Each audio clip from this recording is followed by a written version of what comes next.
Akalar ozgina pul yig'ib qo'yganman, Nexia 2 olishim kerak ekan ko'kalarimiz uchun. Вообще shikalat holatda turgan Nexia 2 mokroy asfalt topib qo'yganmiz. Buni probegi 160 ming yurgan. Holat hozir shikalat holatda. Salonlarni ko'rib turibsizlar.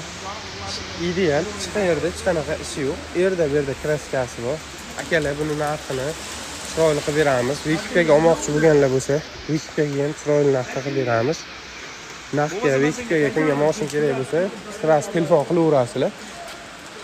Salonlarni ko'rsataman. Salonda qilinadigan ish yo'q, umuman. Start stoplarigacha, yo'q, bunda start stop yo'q ekan. Holat shikalat narx holatda turibdi. Akajonim bosib ostida joyi, pastda nomerlar qoldiraman.